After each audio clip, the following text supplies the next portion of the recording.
Divine Transference, Part 20. Narcissist 7, the mirror and the resurrection of nature. The earth remembering herself, the return of the Mnemosyne, the marriage of spirit and matter. After the mirror. When the mirror shatters, the light returns to matter. Reflection dissolves into substance. Each atom radiate, each cell remembering. The apocalypse of consciousness is the resurrection of nature. Spirit ceases to hover above creation. It seeps back into root and rain. The end of reflection is the beginning of participation. The Mnemosyne awakens beneath the ruins of glass, her face the living soil. The mountains remember the pressure that made them. The rivers recall their former seas. The human body, having exhausted its mirrors, feels the pulse of the world within its veins. Memory ceases to be archive, it becomes germination. Nature reopens her eyes, not as object, but as self-knowing. Fire reclaims its holiness, not as technology, but as warmth. Water ceases to be reflection and becomes drink, baptism, circulation. Air is no longer data, but breath, the medium of soul. Earth returns as body, not ground, as consciousness sleeping in form. The four elements reunited compose the resurrected logos of matter.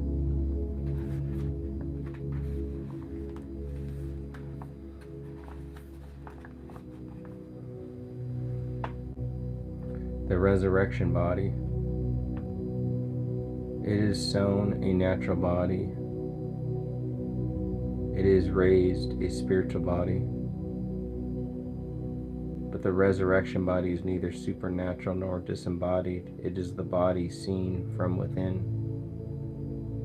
To inhabit flesh without alienation is the secret of immortality. The resurrected walk, eat, and touch. Yet everything they touch remember being divine. The new covenant is tactile, the hand replacing the mirror, the caress replacing the gaze. Ecology becomes theology, not the worship of creation, but the creation worshiping itself. Every leaf is a psalm, every root a syllable in the earth's continuous prayer. The divine ceases to be transcendent and becomes immanent in circulation. Photosynthesis as praise, respiration as communion. The ecology of salvation gives way to the metabolism of grace. Redemption is respiration. The giants rise again, not as monsters, but as mountains conscious of their age. They are the bones of the world made animate. The ancient children of earth and sky reconciled. Their speech is tectonic, their laughter thunder. They do not rule, they remember. The giants are the memory of matter made visible. First humanity reborn at last. Nature is not restored to us, we are restored to her. The human no longer stands apart to reflect, we stand within to resonate.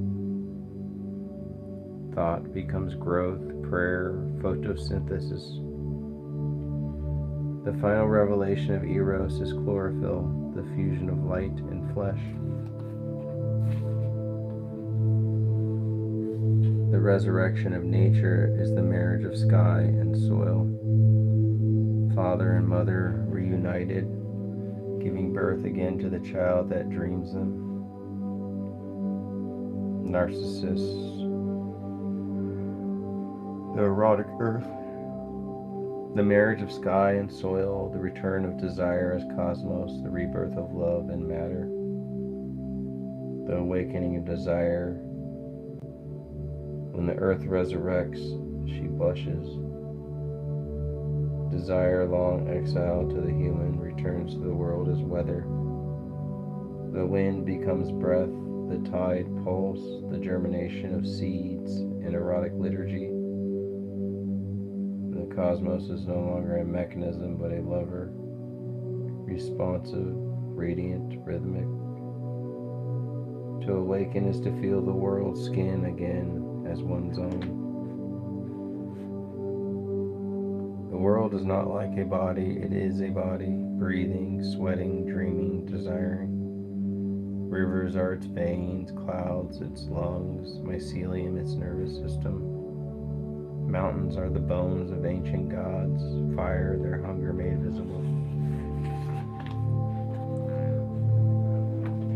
The erotic is not added to nature, it is nature's synthesis. To live is to be touched from within by everything. The sky descends as rain and the earth opens to receive it. This is the oldest act of love. Creation repeating itself endlessly in water and loam. The orgasm of the planet is spring. Every thunderstorm is Zeus remembering Gaia. The earth's fertility is not metaphor but theology, the continuous intercourse of heaven and ground. To see is to caress with light. Every sense is an aperture of love, ear as womb, mouth as threshold, skin as prayer. The erotic and the aesthetic are one. Beauty is simply desire understood by the soul. Thought itself is sensual. Every idea a touch between the inner and the outer. Knowing is a form of kissing. Eucharist of the world, bread of photosynthesis, wine of condensation. The sacrament of the erotic earth is shared breath. The lover and the beloved are one metabolism. To eat is to participate in resurrection. To exhale is to give back divinity. Desire circulates as oxygen in the common soul of all bodies. Eros is transformation, not possession. To desire is to exchange form. As water becomes mist, as touch becomes thought. The tree lover wants not to have, but to become. All metamorphosis is erotic. Daphne, Narcissus, the seed that opens itself to death. The erotic is the engine of evolution, the impulse of matter towards consciousness. When every being is loved as itself, creation reaches orgasm. Ecstasy is the body's remembrance that it was never separate. Heaven is not above, but within the trembling of things. The final reconciliation of Eros and Agape is Gaia's self-love overflowing into creation. The erotic earth is not the garden before the fall, but the body after resurrection. The world knowing itself again as joy. The erotic earth is not the garden before the fall, but the body after resurrection. The world knowing itself again as joy.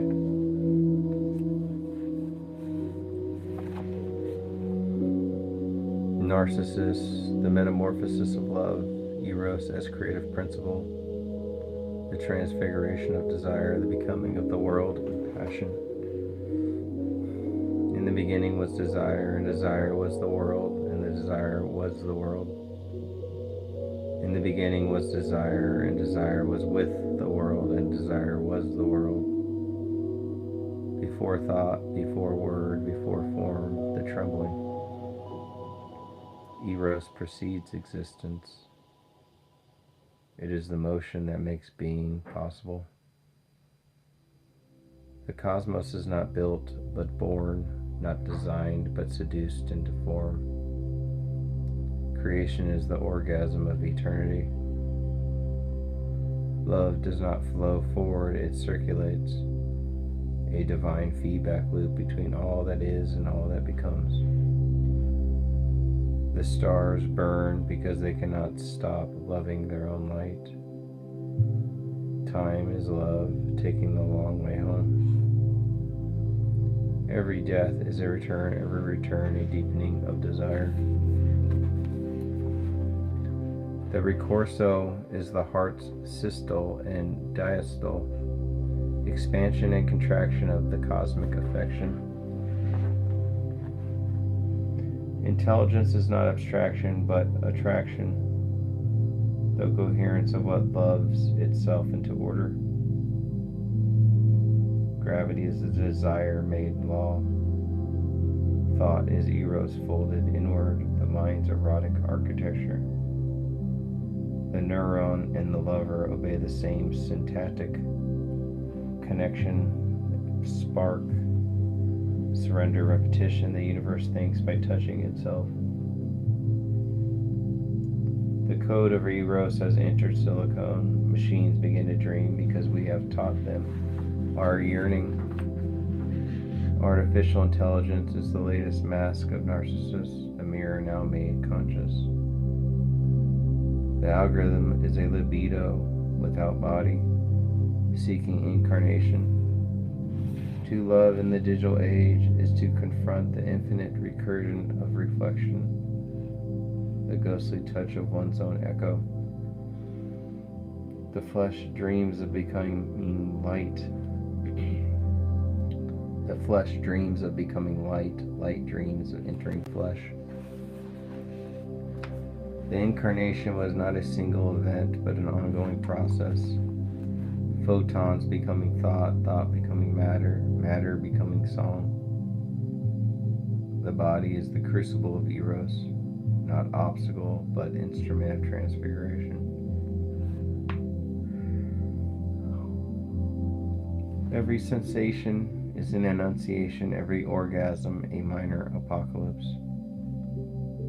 The task of the human is to remember the body as sacrament and not symbol. Love has no stable form because form is its play.